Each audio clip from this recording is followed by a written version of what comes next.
Be Here Now by Ram Dass, audio recording by Vidya Visions. Contents. Number 1. Journey.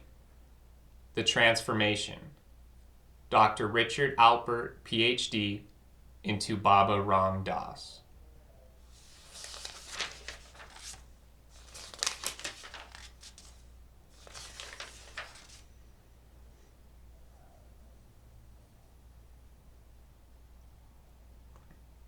Our story. There are 3 stages in this journey that I have been on. The first, the social science stage. The second, the psychedelic stage. And the third, the yogi stage. They are summiting. That is, each is contributing to the next. It's like the unfolding of a lotus flower. Now, as I look back, I realize that many of the experiences that made little sense to me at the time, they occurred were prerequisites for what was to come later. I want to share with you the parts of the internal journey that never get written up in the mass media. I am not interested in the political parts of the story. I am not interested in what you read in the Saturday Evening Post about LSD. This is the story of what goes on inside a human being who is undergoing all these experiences. Success. In 1961, the beginning of March, I was at perhaps the highest point of my academic career. I had just returned from being a visiting professor at the University of California at Berkeley. I had been assured of a permanent post that was being held for me at Harvard, if I got my publications in order. I held appointments in 4 departments at Harvard: the Social Relations Department, the Psychology Department, the Graduate School of Education, and the Health Service, where I was a therapist. I had research contracts with Yale and Stanford. In a worldly sense, I was making a great income, and I was a collector of possessions. I had an apartment in Cambridge that was filled with antiques, and I gave very charming dinner parties. I had a Mercedes-Benz sedan and a Triumph 500cc motorcycle, and a Cessna 172 airplane, and an MG sports car, a sailboat, and a bicycle. I vacationed in the Caribbean where I did scuba diving. I was living the way a successful bachelor is supposed to live in the American world, of he who makes it. I wasn't a genuine scholar, but I had gone through the whole academic trip.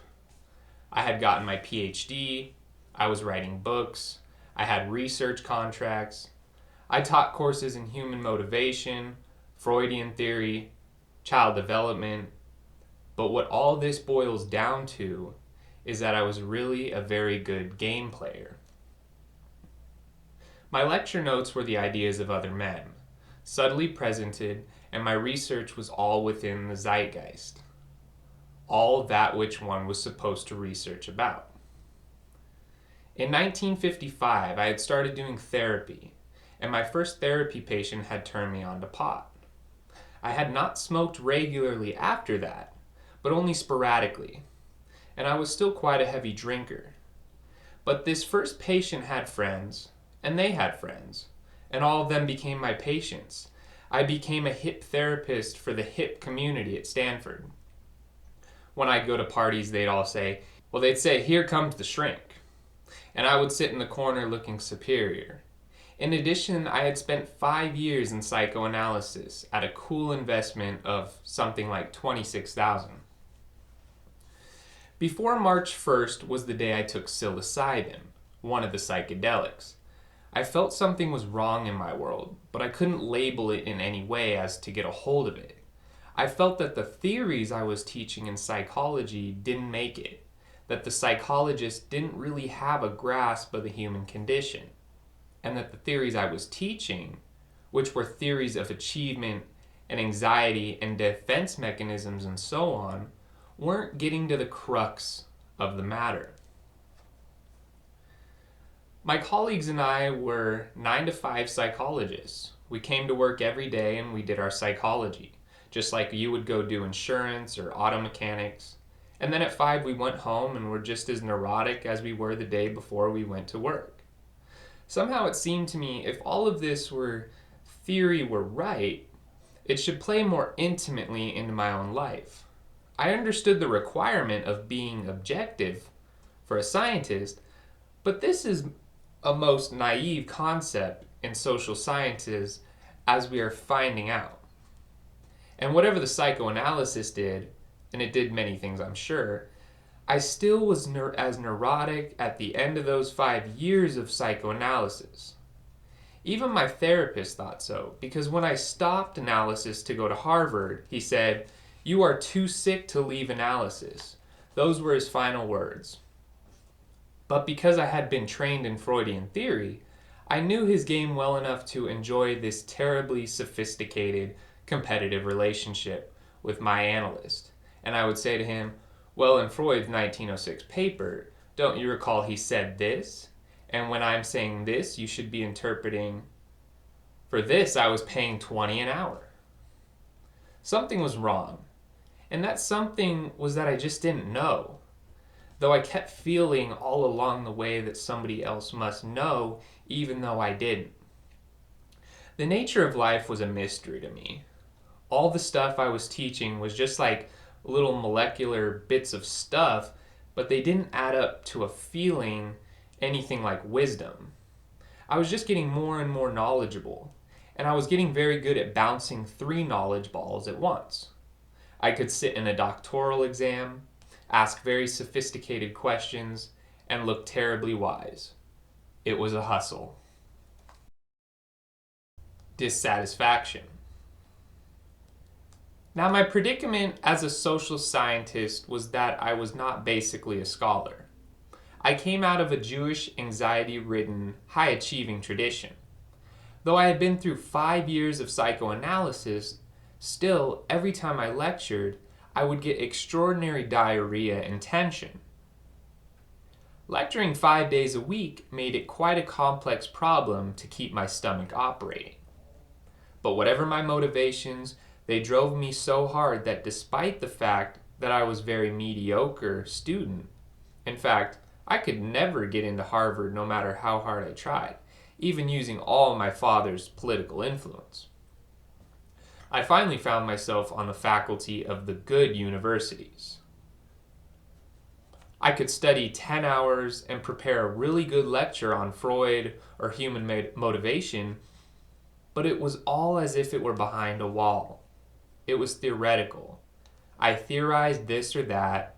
I espoused these ideas, these intellectual concepts, quite apart from my own experimental base. Although I could bring all these kinds of emotional zeal to bear of my presentation, there was a lack of validity in my guts about what I was doing. And to my suppressed dismay, I found that this stance was considered acceptable by most of the colleagues who seemed, in their attempt to become scientific, to think of personality in terms of variables. Children were nothing but ambulatory variables, and no matter how hard we tried, by the time we got to the legitimacy of highly operational defined variables, it had lost its gut feeling.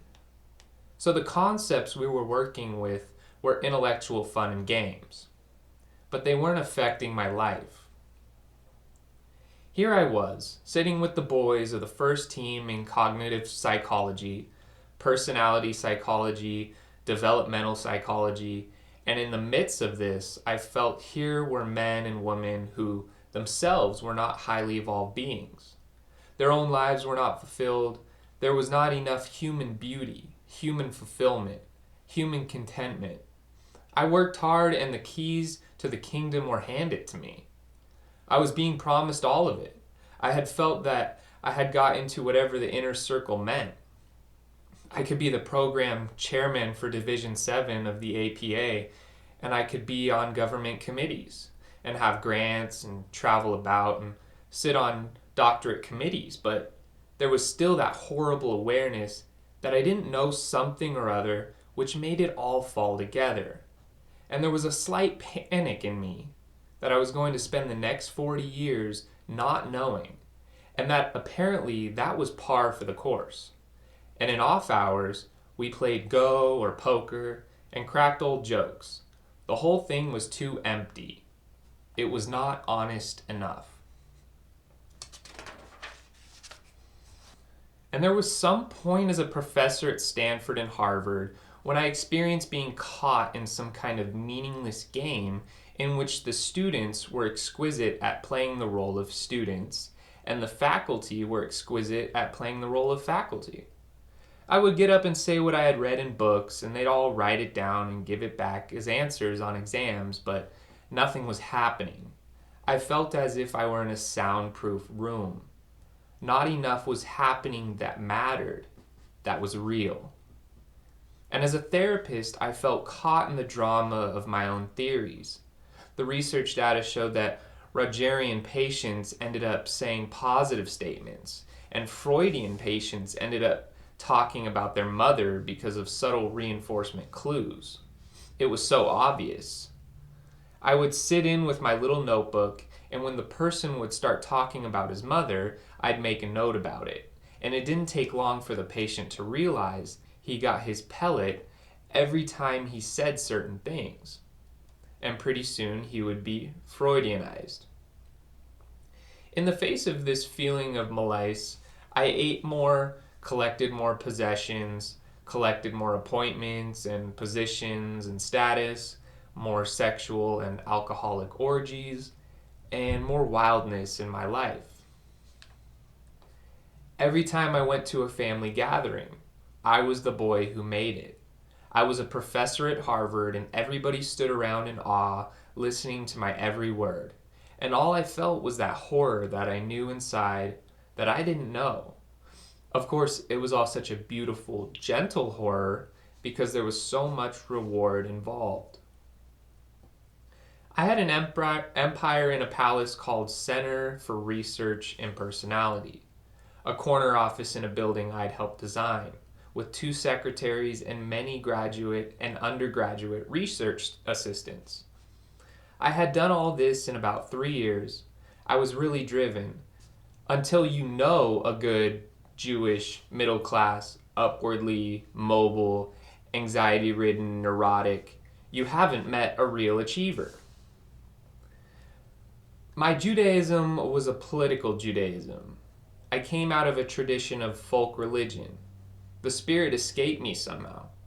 Although we did all the Yom Kippur and Passover services, my dad was on the board of trustees that hired and fired rabbis. So how could I get into a feeling with a spiritual leader if my father was hiring and firing these guys? Down the hall from my big empire, there was a little office. It had been a closet, and they needed an extra office, so they cleared out the closet and put a desk in there, and in that closet was Timothy Leary. He had been bicycling around Italy, bouncing checks, and David McClellan found him and brought him back as a creative gift to Western science. Tim and I became drinking buddies together. Then we started to teach courses together, such as the first-year clinical course, Practicum, on existential transactional behavioral change. The more time I spent with Tim, the more I realized he had an absolutely extraordinary intellect. He really knew a lot. I found him extremely stimulating, and the students found him exciting to be around, because of this openness to new ideas and his willingness to take wild risks in thinking. One night we were drinking together. We plotted a trip across North and South America. And when I said I flew a plane, he said, "Great, we'll fly in your plane." And I said, "Wonderful," and neglected to tell him that I had only a student license. So I secretly set about getting a license in order to meet him on August 1st in Cuernavaca, Mexico, where he was summering. There we would start our journey. At the time, I was a consultant for a school mathematics study group, a mathematics program in education at Stanford. I got my license and an airplane on the same day and flew to Mexico the next day in a death-defying leap. When I got there, I found that Timothy had done some other type of flying. Just about the week before, Frank Barron, who was a psychologist at Cal, an old friend of Tim's, had introduced him to an anthropologist in Mexico, and they had come to know about the Tianactol, the flesh of the gods, the magic mushrooms of Mexico, which one obtained from Crazy Juana, a woman up in the mountains who ate the mushrooms all the time. Contact was made with her, and the mushrooms were obtained. Tim had eaten 9 of these mushrooms, so many male and so many female mushrooms, with a group of others around a swimming pool, and had had a profound experience. He said, "I learned more in 6 or 7 hours of this experience than I had learned in all my years as a psychologist." That is a strong statement. When I arrived in Cuernavaca, the mushrooms were all gone, and so was the zeal to go on a trip across South America. Because what was the sense in doing external journeying when obviously what Timothy had been looking for was inside his own head?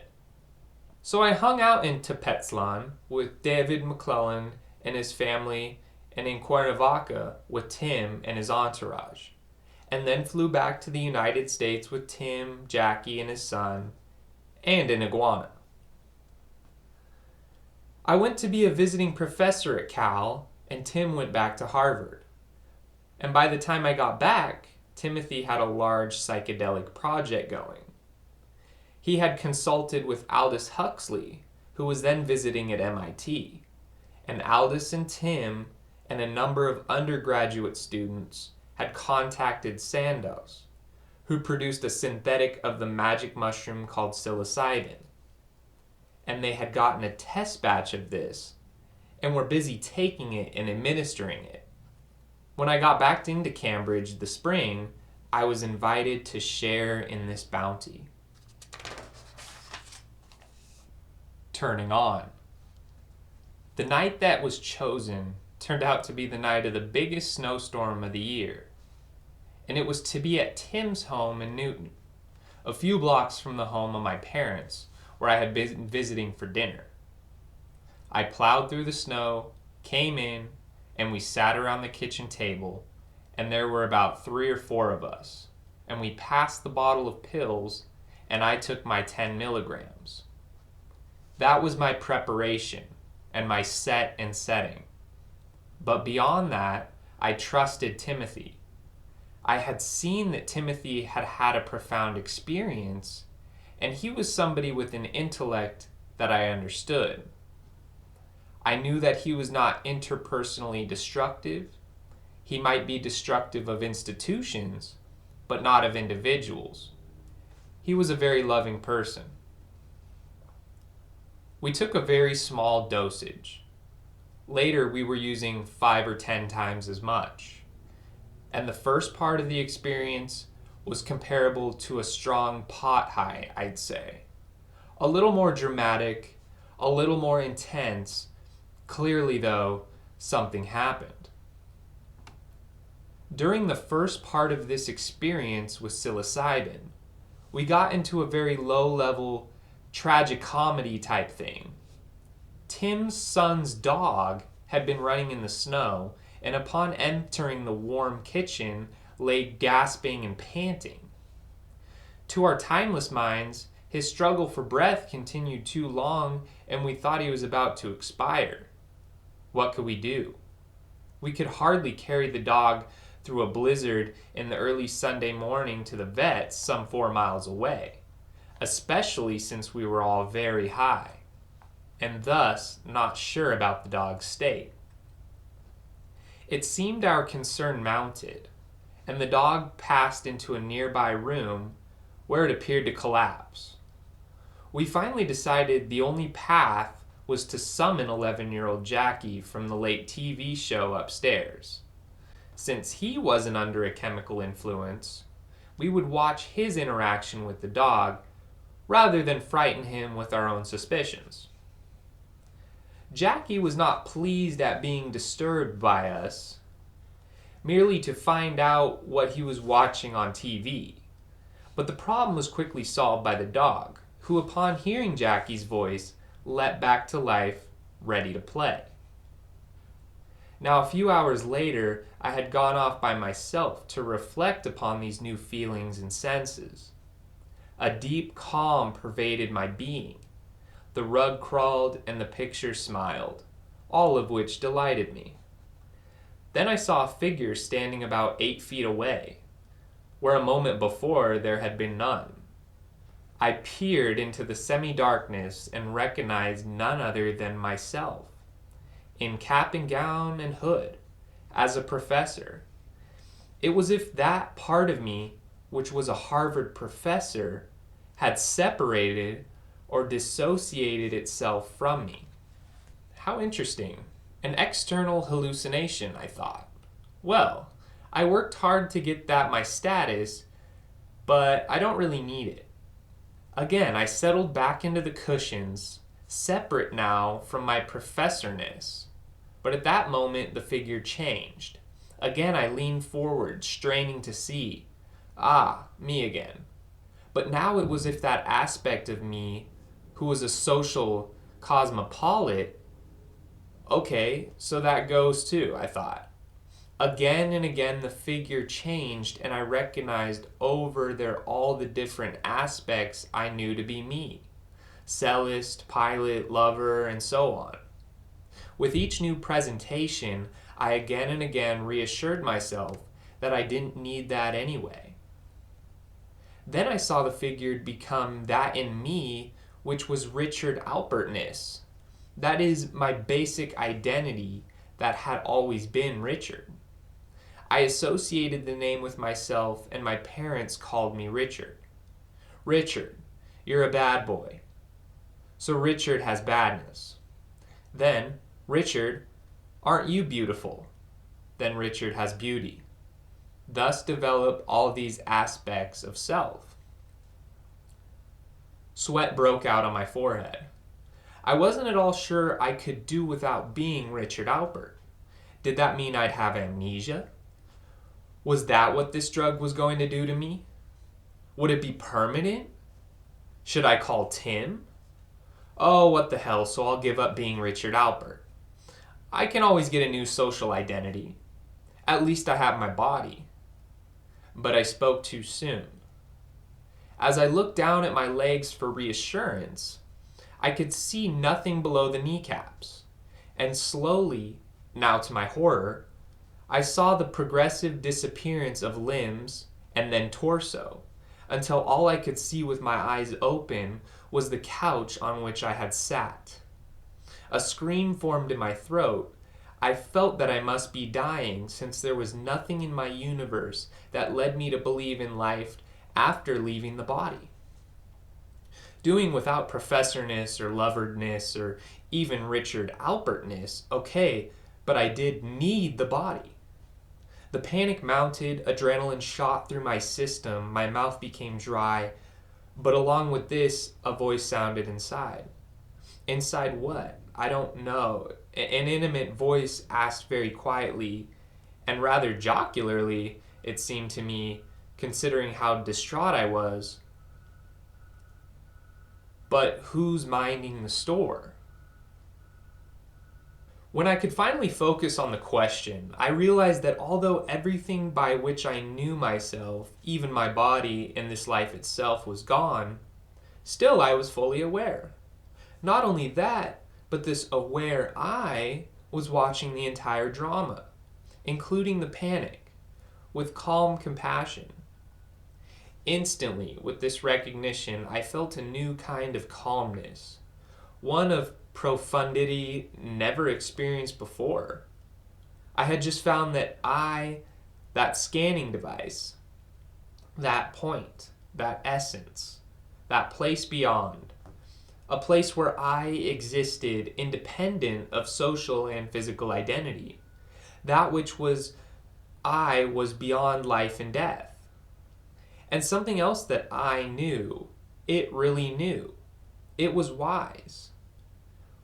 rather than just knowledgeable. It was a voice inside that spoke truth. I recognized it, was one with it, and felt as if my entire life of looking to the outside world for reassurance, David Reisman's other directed being, was over. Now I need only look within to that place where I knew. Fear had turned to exhalation. I ran into the snow laughing as the dew flakes swirled about me. In a moment, the house was lost from view. But it was all right because inside I knew. Around 5 a.m, I walked back, plowing through the snow to my parents' home. And I thought, wouldn't it be nice? I'll shovel the walk. Young tribal buck shovels the walk. So I started to shovel the walk, and my parents' faces appeared at the upstairs window. Come to bed, you idiot. Nobody shovels snow at 5 a.m. And then I looked up at them, and I heard the external voice I had been listening to for 30 years, and inside me something said, it's all right to shovel snow, and it's all right to be happy. And I looked up at them, and I laughed, and did a jig, and went back to shoveling snow. And they closed the windows, and then I looked up, and inside they were smiling too. That was my first experience of giving a contact high. But also, you can see in that moment, in the early morning, the seeds of the breakaway. The seeds of the ability to be able to confront and even disagree with an existing institution and know and trust that inside place that says it's all right. It's something I could have never done without anxiety until that moment, until that day. Now I thought at the moment, wow, I've got it made. I'm just a new, beautiful being. I'm always just an inner self. All I'll ever need to do is look inside and I'll know what to do. And I can always trust it. And I'll be here forever. But 2 or 3 days later, and I was talking about the whole thing in past tense. I was talking about how I experienced this thing because I was back being the anxiety neurotic in a slightly milder form. But still, my old personality was sneaking back up on me. Well, the next day I had to give my lecture in Social Relations 143, Human Motivation. And it presented me with a bit of a problem because I couldn't find anywhere in the psychology teachings anything about what had happened to me the night before. Now, what we did at first at Harvard was to tell all our colleagues about this extraordinary thing that was happening to us, and they all shared our delight, as scientists do when a fellow scientist discovers a new avenue into the unknown. And so the first week they listened with delight, and then at the end of the first week, we all went back into our experimental cell, the living room by the fire, and opened the bottle again and took some more psilocybin to chart this course further. And the next week, we shared a deeper experience, and we came back and spoke to our colleagues. Now they couldn't quite hear us as well. It wasn't that they were changing, it was that we were. We were developing a language among ourselves. If Admiral Byrd and an exploratory party are going deeper and deeper into the polar regions, the things they think about and are concerned about and are interested in become less and less relevant to someone living in New York City. This was our situation. We had the choice along the way of stopping to bring everybody else along or going on. But these experiences quickly became indescribable. I'd get to a point with my colleagues when I couldn't explain any further, because it came down to him who has the experience, no explanation is necessary. To him who has not, none is possible. And when we would feel this frustration, when they'd say, it sounds very interesting, and we'd say, in order to know, you got to try it. And they'd say, no, that isn't scientific. It isn't appropriate to test your own product. You do it first on animals, and then on graduate students. So then the next week, we'd sit around on Saturday night and say, what should we do? And we all knew what we were going to do, and we would turn on. We were exploring this inner realm of consciousness that we had been theorizing about all these years, and suddenly we were traveling in and through and around it. At the same time, of course, by the second week, it was as though we had just been traveling in Tibet, and now back in the school's lunchroom. Who do we hang out with? We hang out with the guy with whom we went to Tibet, because we shared this very powerful experience. Pretty soon there were 5 or 6 of us, and we were hanging out together, and our colleagues said, aha, a cult is forming, which was true for us. A cult is a shared system of belief. As to how to work with this stuff, Tim said, we don't know what this is about yet, and there are many models, but it would be best to not impose a model too soon, because a model that exists in the West for these states is pathological, and the model that exists in the primitive cultures is mystical and religious, and it's better we keep wide open. So we did what would be called a naturalistic study. We gave the psilocybin to maybe 200 people who are physically healthy enough, and we said, you take it under any conditions you want, and all you've got to do is answer the questionnaire at the end. So we'll know what happened. You do it however you want to. So we gave it to jazz musicians and physicists and philosophers, ministers, junkies, graduate students, and social scientists. At the end, we had these 200 protocols, and the first analysis we did showed up very clearly that the reactions were a function of set and setting, a function of their expectations of what was going to happen, and the environment in which they took the drug. If they had it in a very paranoid environment and they were expecting to have excitement, they tended to have paranoid excitement. All it did was intensify one's expectations. However, the data also showed something else. Out of these first few hundred, you could see that there was some kind of a stepladder of experience. There was a kind of probabilistic hierarchy of experience, so that the most likely experience everybody had was a heightened sensitivity to all of their 5 senses, and speeding up of the thought process. Then the next type of experience that people would frequently report was an interpersonal shift of figure and ground, where they would look at another person and see the way in which the other person was similar, rather than different from themselves. And it was if the whole Western mind training of individual differences had been made background instead of figure, so that you'd look at another human being and say, here we are. You'd see differences more as clothing, rather than as core stuff. This was a profound perceptual experience for many people. For example, we had a Negro psychiatrist, Madison Presnell, working with us, and I had been trained to be a very liberal person about Negros, which meant that you didn't have feelings. It was a phony kind of liberal thing. I went out of my way to be liberal, you know? That very self-conscious kind of equality. And Madison and I turned on together, and I looked at Madison, and there we were, the same human beings. It was just that he was wearing that skin, and I was wearing this skin. And it was no more or less than that. It was that shirt and this shirt, and it had no more relevance than that. And I looked at that, and suddenly there we were. Whereas before I had been so busy with my super liberal reaction to color of skin that I couldn't relax enough to share this unitive place.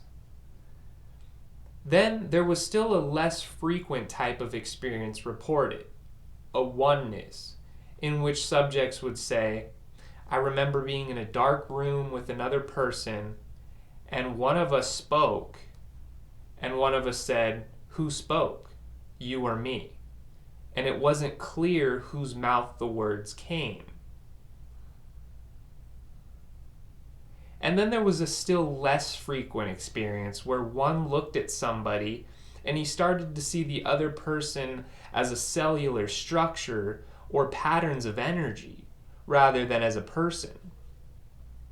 And finally, a few subjects, maybe 3% or something like that, transcended all form and saw just pure energy, a homogeneous field. It has been called the white light. There was research being done by the group with prisoners to try to change their rate of recidivism. And there were attempts with ministers. A study was run by Walter Painth and a group of the Research Committee on Good Friday in Boston University Chapel with 20 ministers, advanced minister training students. 10 received psilocybin and 10 a placebo. It was a double-blind study on Good Friday in a chapel. It was absurd, because a double-blind study was absurd. Everybody knew something was happening. It was as if you were proving the obvious. Somebody who had taken the placebo, which made their skin crawl, reacted by saying, "Well, maybe something's happening." And then another minister would stagger into the room and say, "I see God, I see God." And it was all too obvious in a short time who had had the psilocybin. Now, my own experiences were horrible and beautiful. I kept working in different environments and settings, and whenever anybody that I trusted brought along some new chemical, I would open my mouth and off I'd go. I was interested in doing this exploring. For example, at one point I had been in the meditation room in the community house we had in Newton, and I was for 4 hours in a state of total homogeneous light, bliss. And then I recall starting to come down, and this huge red wave rolled in across the room. It looked like a cross between a William Blake, that picture of the wave sketch, and a Hieronymus Bosch painting.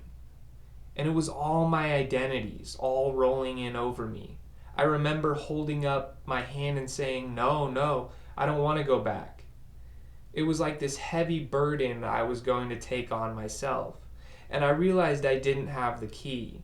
I didn't know the magic words like abracadabra or hocus pocus or whatever it was that was going to stop that wave. And it rolled in over me, and then, oh, here I am again. Richard Alpert. What a drag. Coming down. In these few years, we had gotten over the feeling that one experience was going to make you enlightened forever. We saw that it wasn't going to be that simple. And for 5 years, I dealt with the matter of coming down. The coming down matter is what led me to the next chapter of this drama. Because after 6 years, I realized that no matter how ingenious my experimental designs were and how high I got, I came down. At one point, I took 5 people and we locked ourselves in a building for 3 weeks, and we took 400 micrograms of LSD every 4 hours. That is 2,400 micrograms of LSD a day, which sounds fancy, but after your first dose, you build a tolerance. There's a refractory period. We finally were just drinking out of the bottle because it didn't seem to matter anymore. We'd just stay at a plateau. We were very high. What happened in those 3 weeks in that house, no one would ever believe, including us. And at the end of the 3 weeks, we walked out of the house, and within a few days, we came down. And it was a terribly frustrating experience, as if you came into the kingdom of heaven and you saw how it all was and you felt these new states of awareness, and then you got cast out again. And after 200 or 300 times of this, began to feel an extraordinary kind of depression set in, a very gentle depression that whatever I knew still wasn't enough.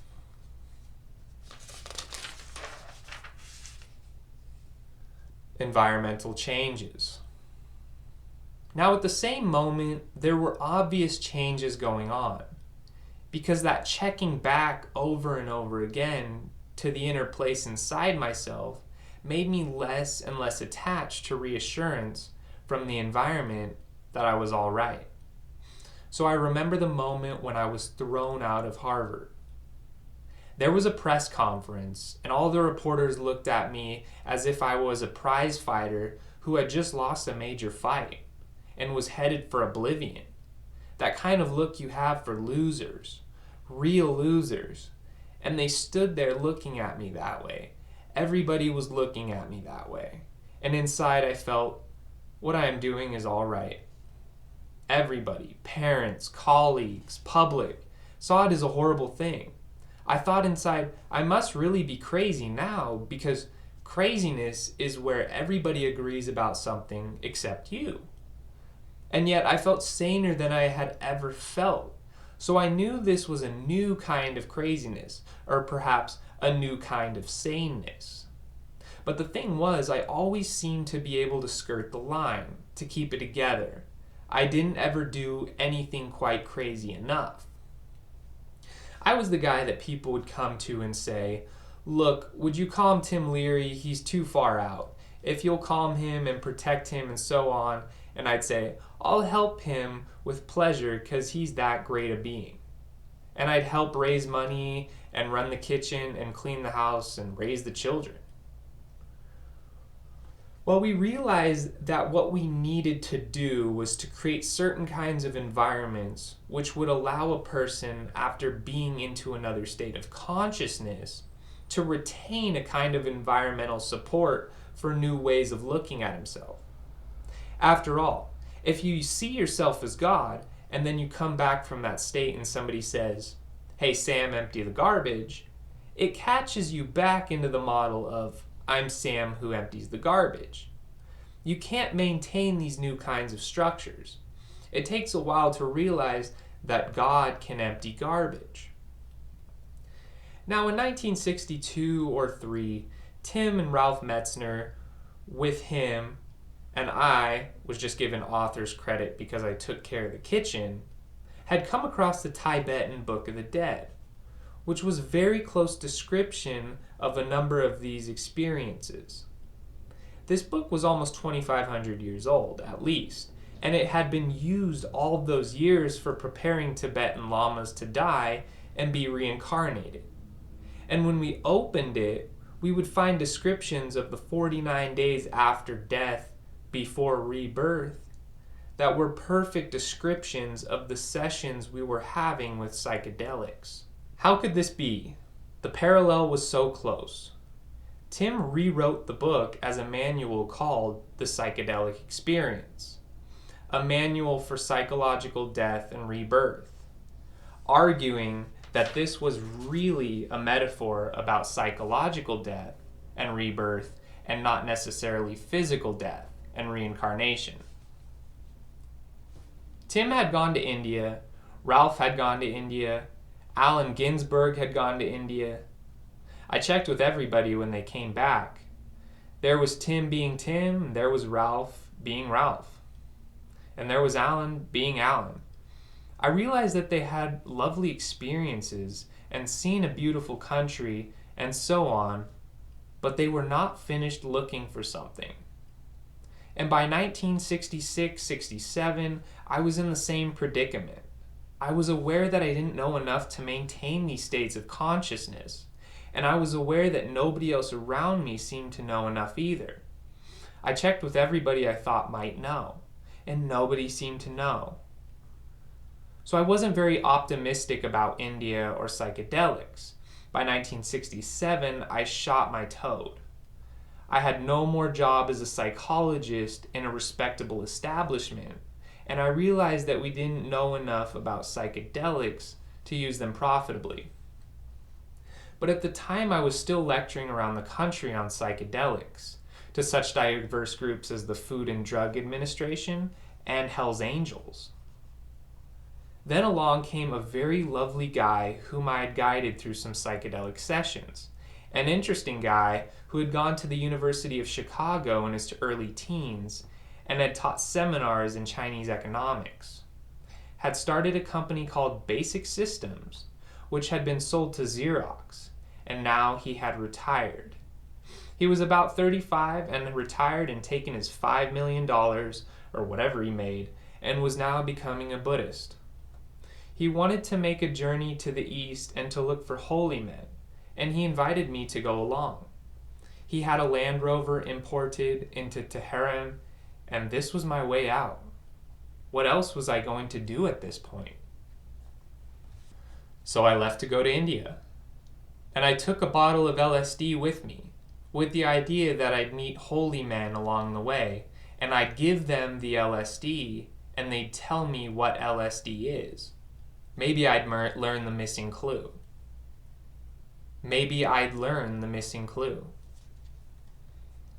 We started out from Tehran, and for the next 3 months we had lovely guides and a most beautiful time, and we scored great hashish in Afghanistan, and then at the end of the 3 months I had seen the inside of the Land Rover. I had 1,300 slides, many tape recordings of Indian music. I had drunk much bottled water, eaten many canned goods. I was a Westerner traveling in India. That's what was happening to me when I got to Nepal. We had done it all. We had gone to see the Dalai Lama. We had gone up horseback up to an Amananth cave in Kashmir. And we had visited Benares, and finally ended up in Kathmandu, Nepal. I started to get extremely depressed. I'm sure part of it was due to the hashish, but also part of it was because I didn't see what to do next. I had done everything I thought I could do, and nothing new had happened. I was turning out to be just another trip. The despair got very heavy. We didn't know enough, and I couldn't figure out how to socialize this thing about the new states of consciousness, and I didn't know what to do next. It wasn't like I didn't have LSD. I had plenty of LSD, but why take it? I knew what it was going to do and what it was going to tell me. It was going to show me that garden again, and then I was going to be cast out, and that was it. And I never could quite stay. I was addicted to the experience at first, and then I even got tired of that, and the despair was extremely intense at that point. We were sitting in a hippie restaurant called the Blue Tibetan, and I was talking to some French hippies. I had given LSD to a number of pundits around India and some reasonably pure men. An old Buddhist Lama said, "It gave me a headache." Somebody else said, "It's good, but not as good as meditation." Somebody else said, "Where can I get some more?" And I got the same range of responses I'd get in America. I didn't get any real pearl of wisdom of which would make me exclaim, "Oh, that's what it is. I was waiting for something that was going to do that thing." So I finally figured, well, it's not going to happen. We were about to go to Japan, and I was pretty depressed because we were starting the return now. And what was I returning to? What should I do now? I decided I was going to come back and become a chauffeur. I wanted to be a servant and let somebody else program my consciousness. I could read holy books while I'd wait for whoever it was I was waiting for while they were at Bergedorf Goodman's, and I'd just change my whole style of life around. I could just get out of this whole drama of having to engineer my own ship for a while. This is a funny foreshadowing, as you'll see. The despair was extremely intense at that point. I was really quite sad.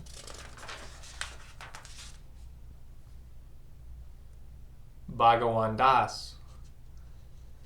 I was in the Blue Tibetan with my friend and these other people, and in walked this very extraordinary guy. At least extraordinary with regard to his height. He was 6'7", and he had long blonde hair and a long blonde beard. He was a Westerner, an American, and he was wearing holy clothes, a dhoti, a cloth Indian men wear instead of pants, and so on. And when he entered, he came directly over to our table and sat down. Now, up until then, I had found this interesting thing I don't think I could have labeled until that moment.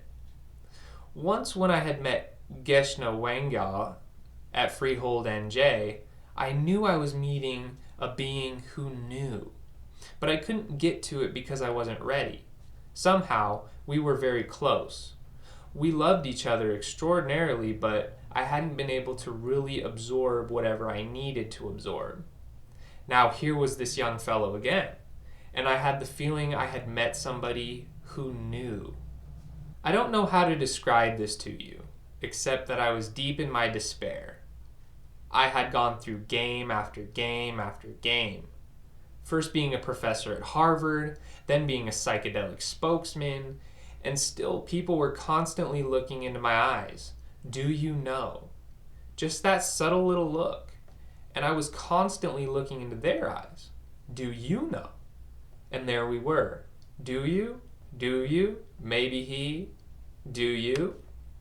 And there was always that feeling that everybody was very close. And we all knew we knew, but nobody quite knew. I didn't know how to describe it other than that.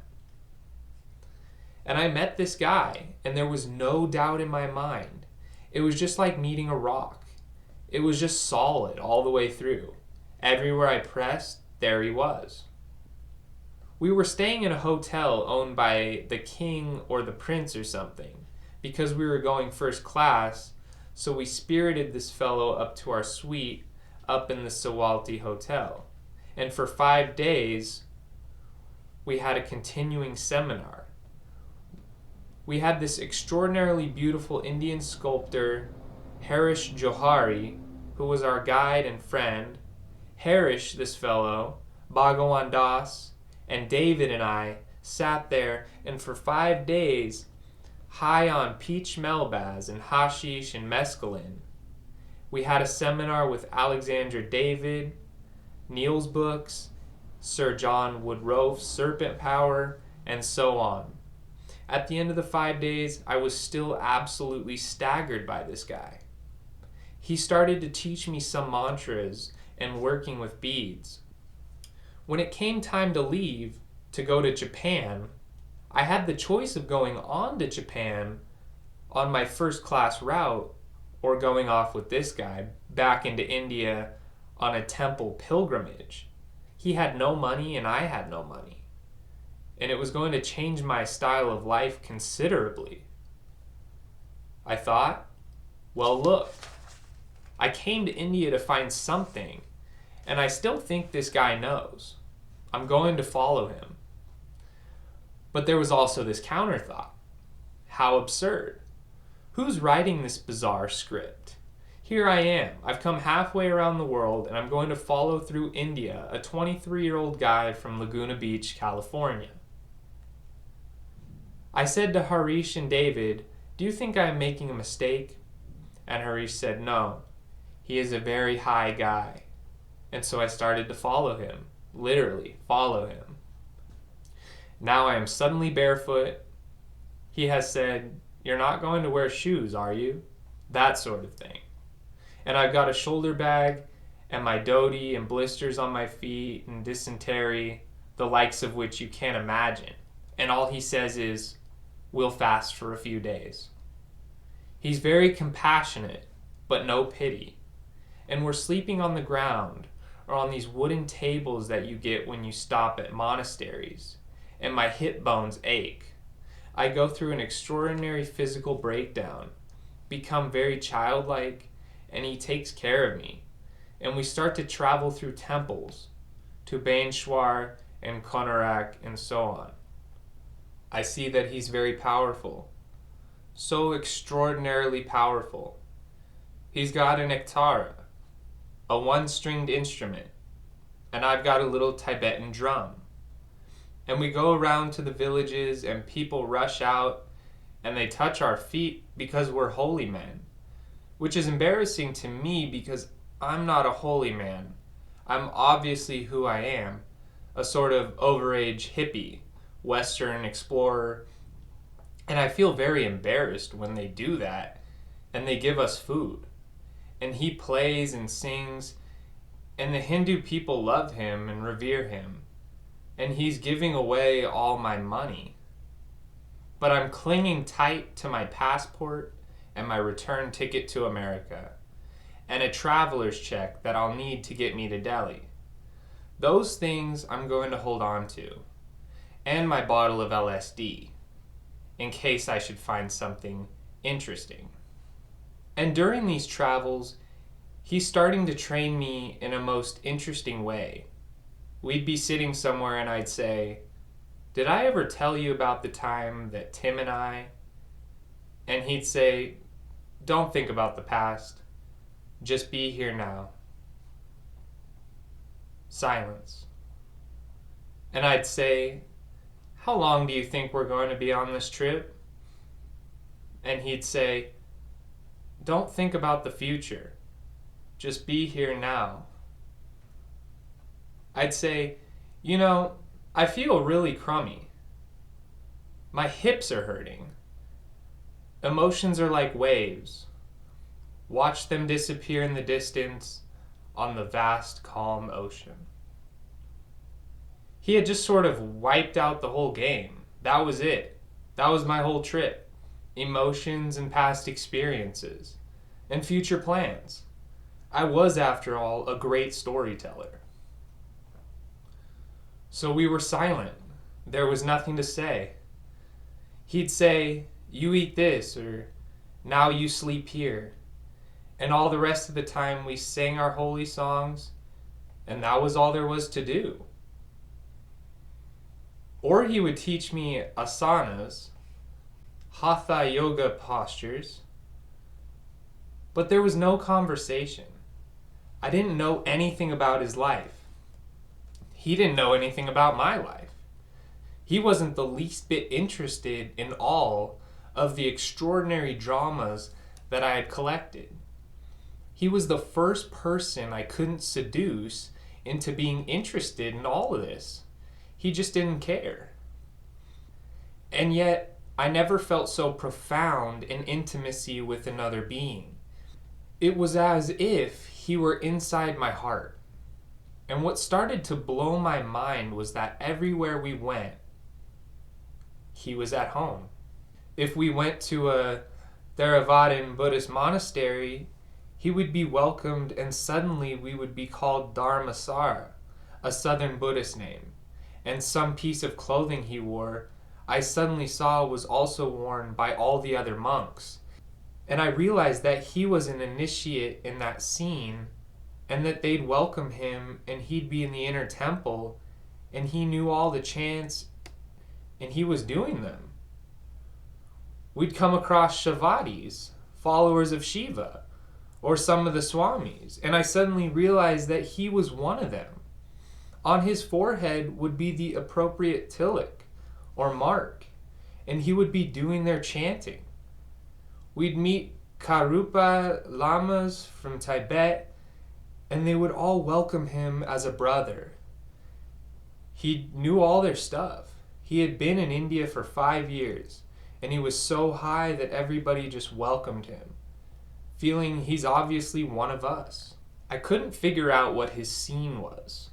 All I personally felt was this tremendous pull towards Buddhism, because Hinduism always seemed a little gauche. The paintings were a little too gross. The colors were bizarre, and the whole thing was too melodramatic and too much emotion. I was pulling toward that clean, crystal clear simplicity of the Southern Buddhists or the Zen Buddhists. After about 3 months, I had a visa problem and we went to Delhi, and I was still quite unsure of my new role as a holy man. And so when I got to Delhi, I took $4 out of my little traveler's check and bought a pair of pants and a shirt and tie, and took my horn rim glasses out of my shoulder bag and stuck them on, and I became again Dr. Richard Alpert to go to the visa office. Dr. Alpert, who had a grant from the Folk Art Museum of New Mexico for collecting musical instruments, and I did my whole thing. I kept my beads in my pocket because I didn't feel valid in this other role. And then the minute I got my visa fixed, he had to have his annual visa worked over.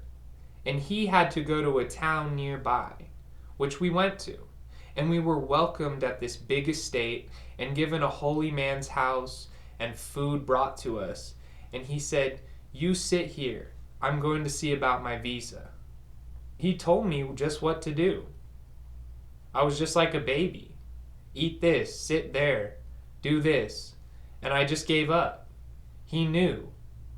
Do you know? I'll follow you. He spoke Hindi fluently. My Hindi was very faltering, so he could handle it all. We had spent a few weeks in a Chinese Buddhist monastery in Sarnath, which was extraordinarily powerful and beautiful, and something was happening to me, but I couldn't grasp the total nature of it all. There was a strange thing about him. At night, he didn't seem to sleep like I did.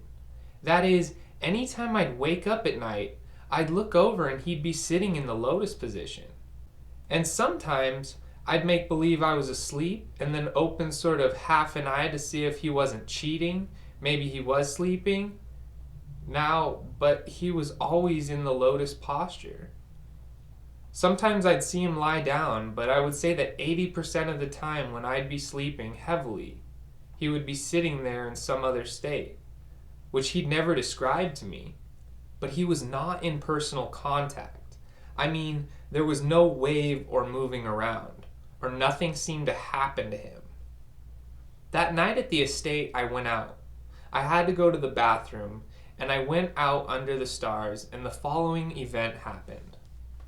The previous January 20th, at Boston in the Peter Bent Brigham Hotel, my mother had died of a spleen illness. The bone marrow stopped producing blood, and the spleen took over and grew very large, and they removed it, and then she died. It had been a long illness, and I had been with her through the week prior to her death, and through it we had become extremely close.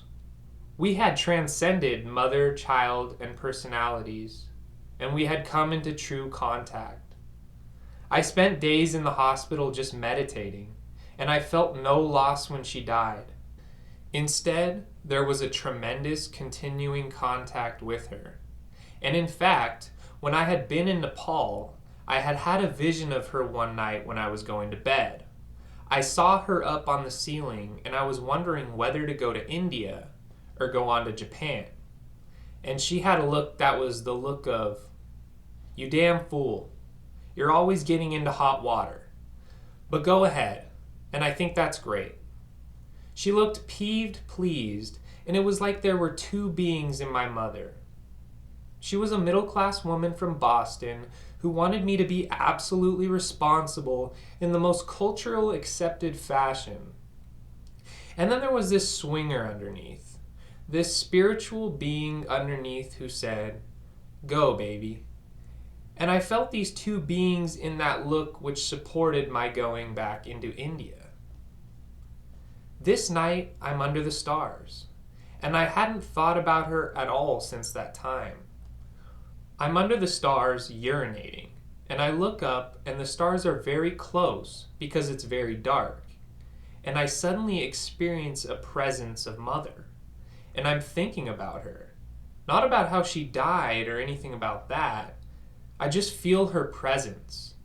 It's very, very powerful. And I feel great love for her. And then I go back to bed. Of course, Bhagavan Das is not the least interested in any of my life. So he'd be the last person I'd talk to about my thoughts or visions. The next morning he says, "We've got to go to the mountains. I've got a visa problem. We've got to go see my guru." Now the term guru had meant for me in the West a sort of high-grade teacher. There was a Life article about Allen Ginsberg, "Guru goes to Kansas," and Allen was embarrassed and said, I'm not really a guru, and I didn't know what a guru really was. Bhagavan Das also said we were going to borrow the Land Rover, which had been left with this sculptor to go to the mountains. And I said, I don't want to borrow the Land Rover. I'd just gotten out of that horrible blue box, and I didn't want to get back into it. And I didn't want the responsibility. David had left it with this Indian sculptor, and he wouldn't want to loan it to us anyway. I got very sulky. I didn't want to go see a guru. And suddenly I wanted to go back to America, in the worst way. I thought, what am I doing? I'm following this kid, and all he is, but he says we've got to do this. And so we go on to the town where the sculptor lives, and within half an hour the sculptor says, you have to go see your guru, take the Land Rover. Well, that's interesting. We're in the Land Rover and he won't let me drive, so I'm sitting there sulking. He won't let me drive and we're in the Land Rover, which I don't want to have, and now I'm really in a bad mood. I've stopped smoking hashish a few days before because I'm having all kinds of reactions to it. And so I'm just in a very, very uptight, negative, paranoid state, and all I want to do is go back to America. And suddenly I'm following this young kid who wants to drive, and all he wanted from me to do was get in the Land Rover, and now the whole paranoid con world fills my head. I'm full of it. We go about 80 or 100 miles, and we come to a tiny temple by the side of the road in the foothills of the Himalayas. We're stopping, and I think we're stopping because a truck's coming by. But when we stop, people surround the car, which they generally do, but they welcome him, and he jumps out. I can tell something's going to happen because as we go up into the hills, he's starting to cry. We're singing songs and tears are streaming down his face. And I know something's going on, but I don't know what.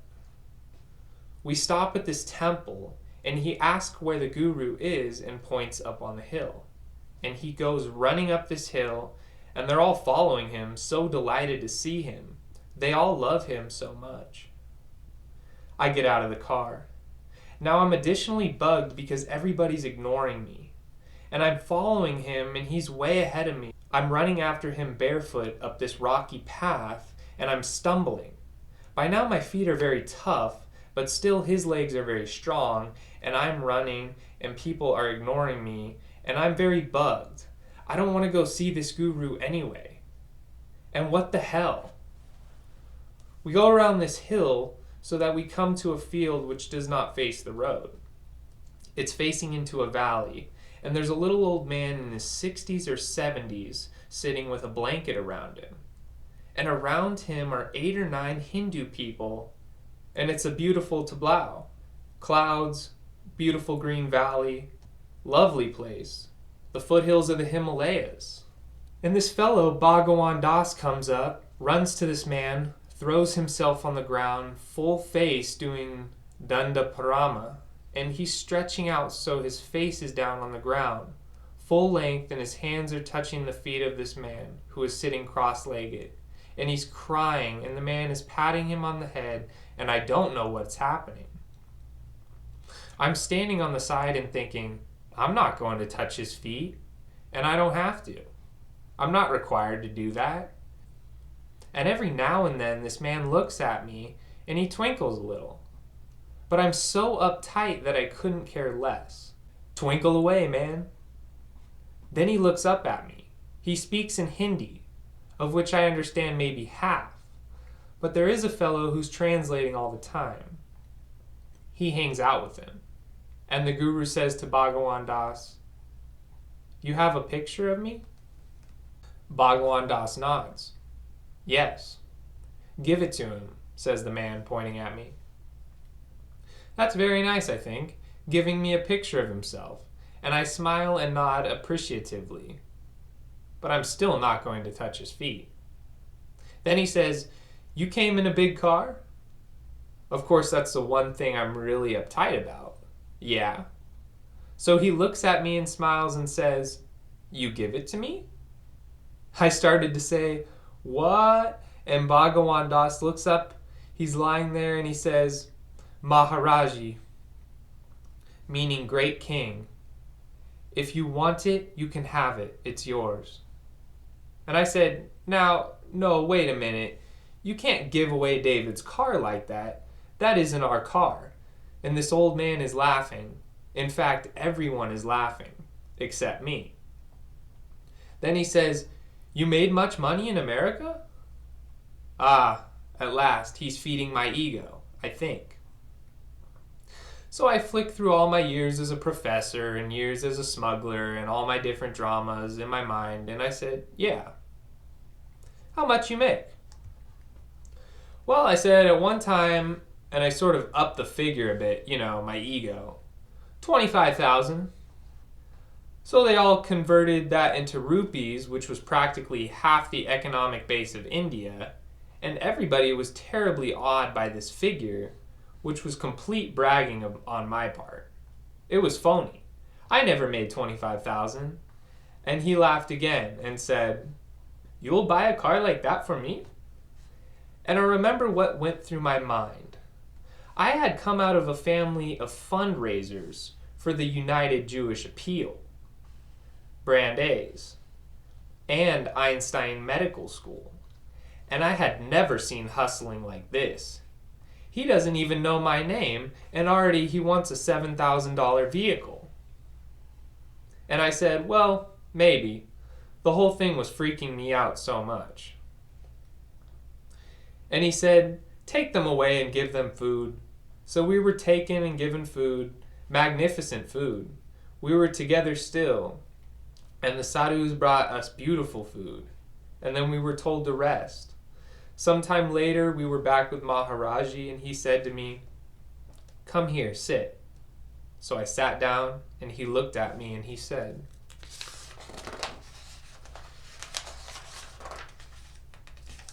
"You were out under the stars last night." "Uh-huh." "You were thinking about your mother." "Yes." Wow, I thought, that's pretty good. I never mentioned that to anybody. "She died last year." "Uh-huh." "She got very big in the stomach before she died." "Yes." He leaned back and closed his eyes and said, "Spleen. She died of spleen." Well, what happened to me at that moment, I can't really put into words. He took me in a certain way at that moment, and two things happened. It seemed simultaneous. They do not seem like cause and effect. The first thing that happened was that my mind raced faster and faster to try to get leverage, to get a hold on of what he had just done. I went through every super CIA paranoia I've ever had. Who is he? Who does he represent? Where's the button he pushes where the file appears? And why have they brought me here? It was just too impossible that this could have happened that way. This guy I was out with didn't know all that stuff. And I was a tourist in a car. And the whole thing was just too far out. My mind went faster and faster. Up until then, I had two categories for psychic experience. One was they happened to somebody else, and they haven't happened to me, and they were terribly interesting, and we certainly had to keep an open mind about it. That was my social science approach. The other was, well, man, I'm high on LSD. Who knows how it really is? After all, under the influence of a chemical, how do I know I'm not creating the whole thing? Because in fact, I had taken certain chemicals where I experienced the creation of total realities. The greatest example I have of this came about through a drug called JB318, which I took in a room at Millbrook. I was sitting on the third floor and it seemed like nothing was happening at all. And into the room walked a girl from the community with a pitcher of lemonade. And she said, "Would I like some lemonade?" And I said that would be great. And she poured the lemonade, and it poured and kept pouring, and the lemonade went over the side of the glass and fell to the floor. It went across the floor and up the wall and over the ceiling, down the wall and under my pants, which got wet, and it came back up into the glass. And when it touched the glass disappeared, and the lemonade disappeared, and the wetness in my pants disappeared, and the girl disappeared. And I turned to Ralph Metzner and I said, "Ralph, the most extraordinary thing just happened to me." And Ralph disappeared. I was afraid to do anything but just sit. Whatever this is, it's not nothing. Just sit. Don't move. Just sit. So I had experiences where I had seen myself completely create whole environments under psychedelics, and therefore I wasn't eager to interpret these things very quickly, because I, the observer, was at those times under the influence of the psychedelics.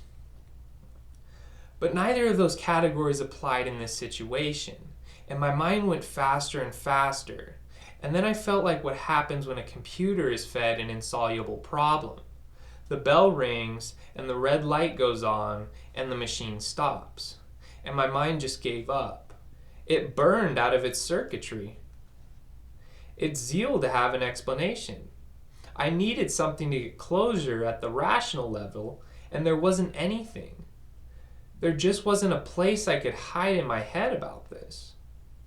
And at the same moment, I felt this extremely violent pain in my chest, and a tremendous wrenching feeling, and I started to cry.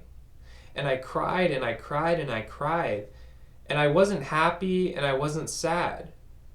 It was not that kind of crying. The only thing I could say was it felt like I was home, like the journey was over, like I had finished. Well, I cried, and then finally sort of spooned me up and took me to the home of devotee KK Sa to stay overnight. That night I was very confused, a great feeling of lightlessness and confusion.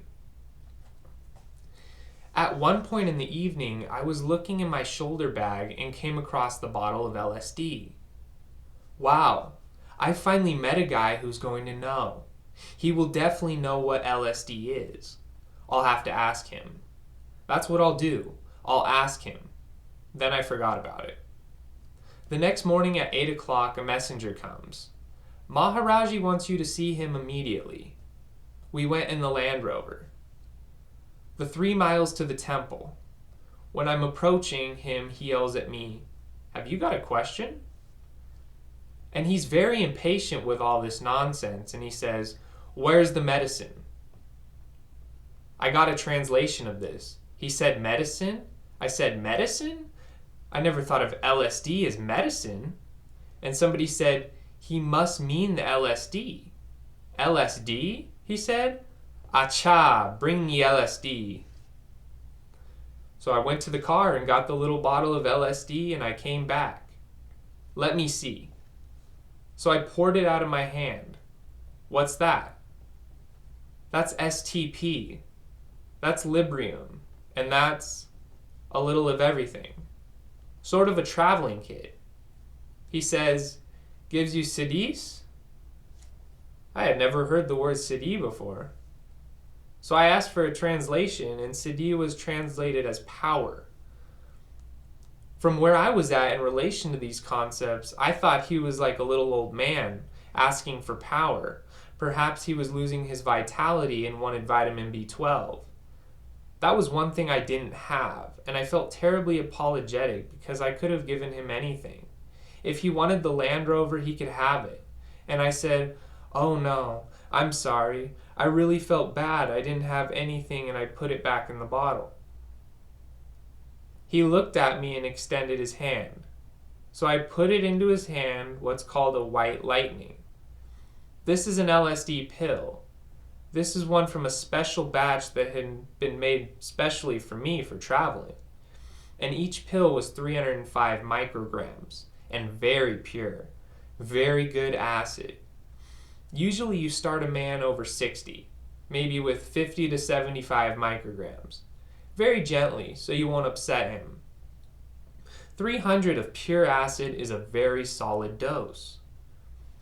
He looks at the pill and extends his hand further. So I put a second pill. That's 610 micrograms. Then a third pill. That's 915 micrograms into his palm. That is sizable for a first dose for anyone. Acha. And he swallows them. I see them go down, there's no doubt. And that little scientist in me says, this is going to be very interesting. All day long I'm there. And every now and then he twinkles at me and nothing happens. That was his answer to my question. Now you have the data I have.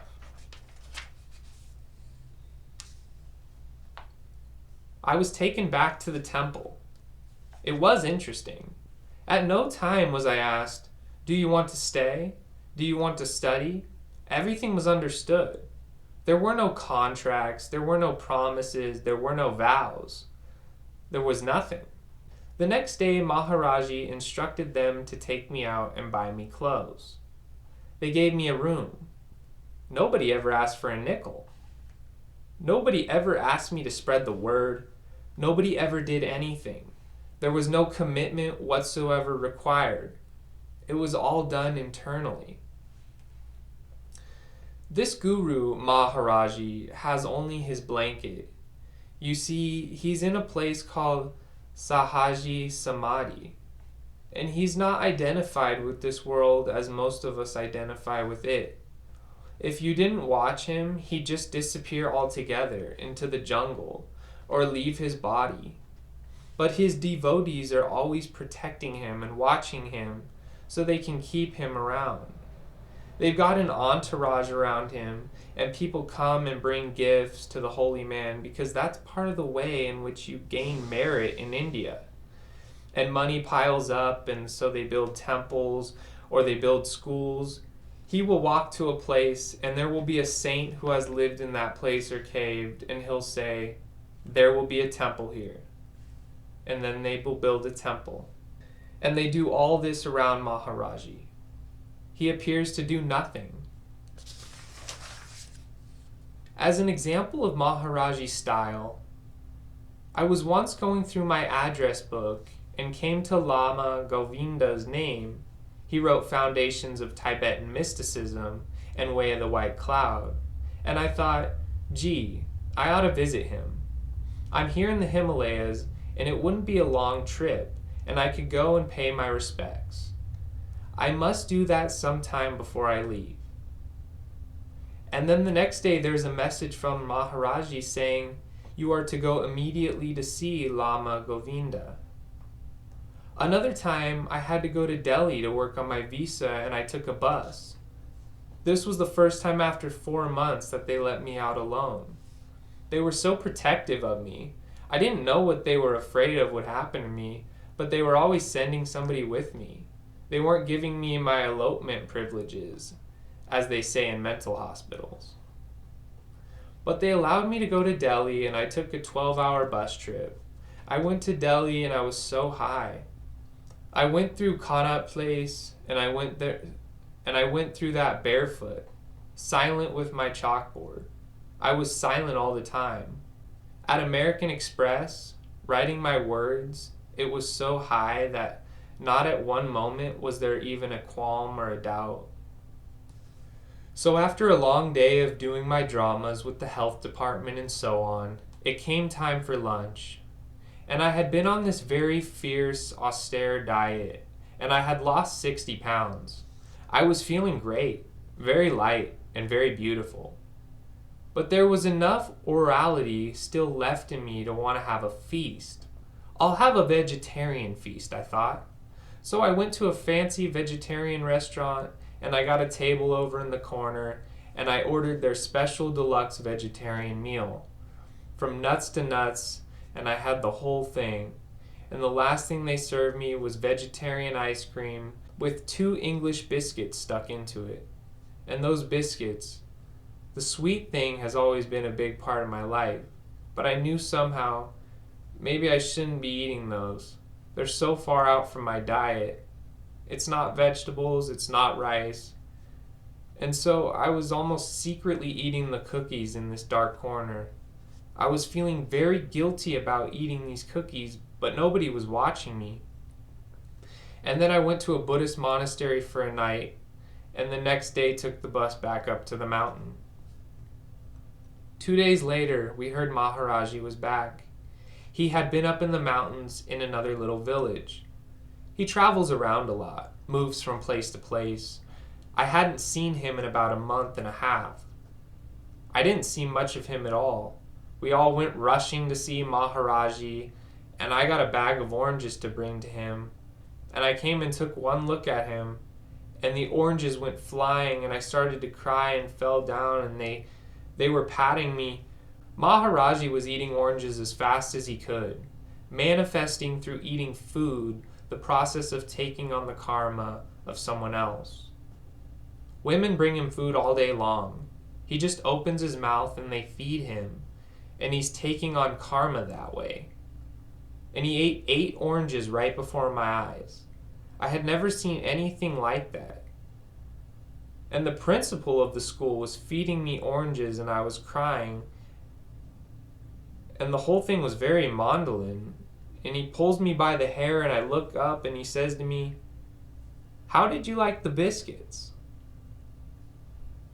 I'd be at my temple, and I'd think about arranging for a beautiful lama in America to get some money, or something like that. Then I'd go to bed and pull the covers over my head, and perhaps have a very worldly thought.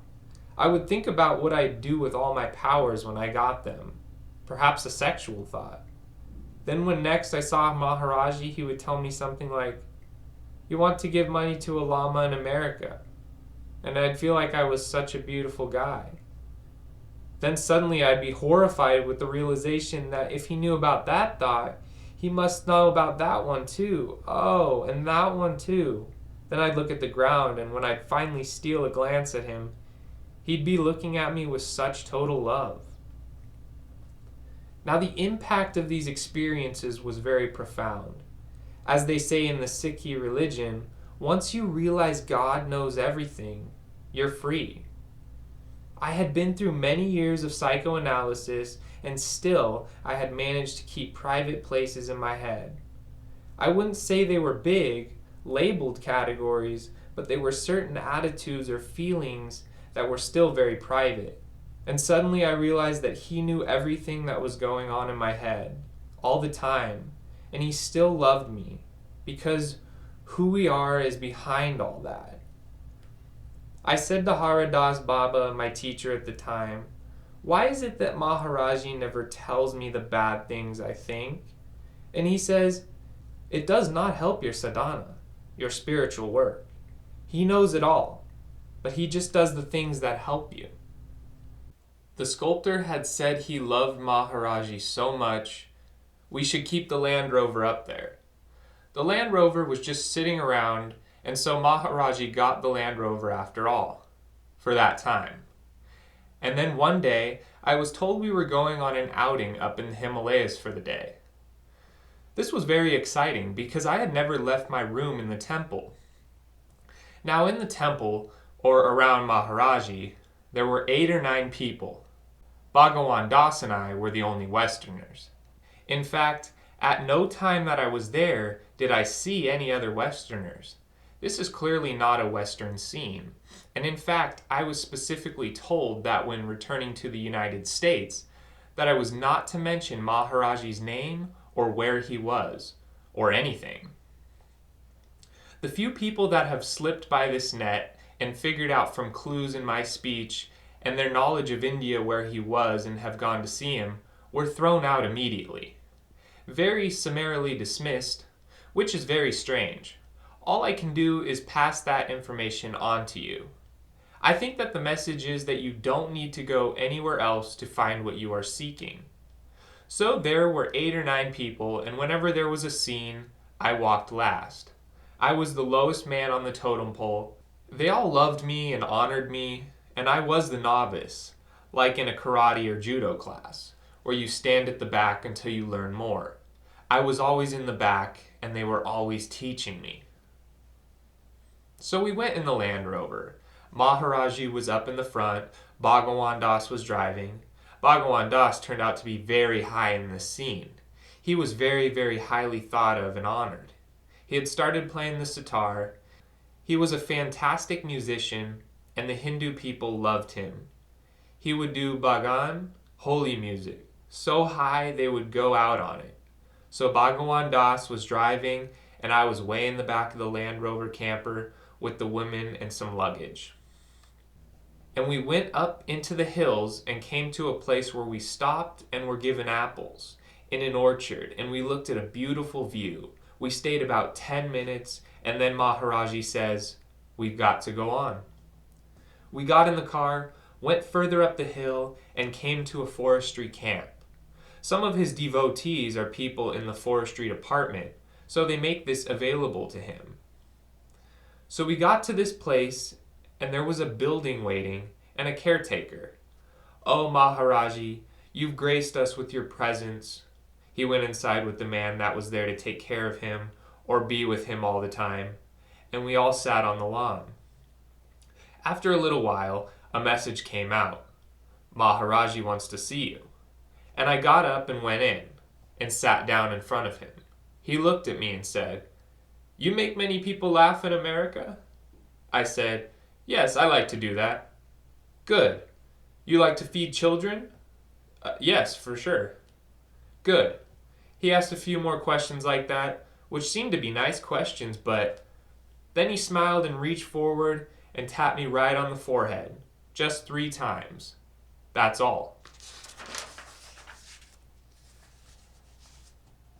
Then the other fellow came along and lifted me and walked me out the door.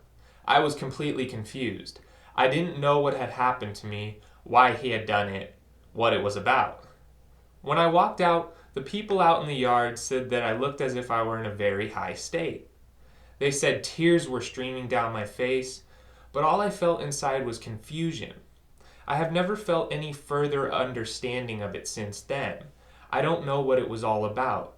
It was not an idle movement, because the minute that was over, we all got back into the car and went home. I passed that on to you. You know now what I know about that. Just an interesting thing. I don't know what it means yet. Hari Das Baba was my teacher. I was taught by this man with a chalkboard in the most terse way possible. I would get up early, take my bath in the river or out of a pail with a lota, a bowl.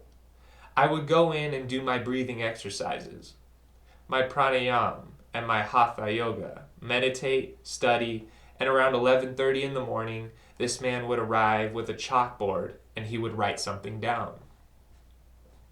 If a pickpocket meets a saint, he sees only his pockets. Then he'd get up and leave, or he'd write, "If you wear shoe leather, the whole earth is covered with leather." These were his ways of teaching me about how meditation affects perception. His teaching seemed to be no teaching because he always taught from within. That is, his lessons aroused in me just affirmation, as if I knew it already. When starting to teach me about what it meant to be a hamisa, or non-violent, and the effect on the environment around you of the vibrations, when he started to teach me about energy and vibrations, his opening statement was, "Snakes, no heart." Yogis in jungle need not fear, because if you're pure enough, cool it, don't worry. But you've got to be very pure. So his teaching was of this nature, and it was not until a number of months later that I got a hold of the Vivekananda's book, Raha Yoga, and I realized that he had been teaching me Raha Yoga very systematically, an exquisite scientific system that had been originally enunciated somewhere between 500 BC and 500 AD by Patanjali in a set of sutras or phrases. And it's called Ashtanga Yoga, or 8-limbed yoga, and also known as Raha, or Kingly Yoga. And this beautiful yogi was teaching me this wisdom with simple metaphor and brief phrase. Now, though I am a beginner on the path, I have returned to the West for a time to work out karma or unfulfilled commitment. Part of this commitment is to share what I have learned with those of you who are on a similar journey. One can share a message through telling our story as I have just done, or through teaching methods such as yoga or singing or making love. Each of us finds his unique vehicle for sharing with others his bit of wisdom. For me, this story is but a vehicle for sharing with you the true message, the living faith in what is possible.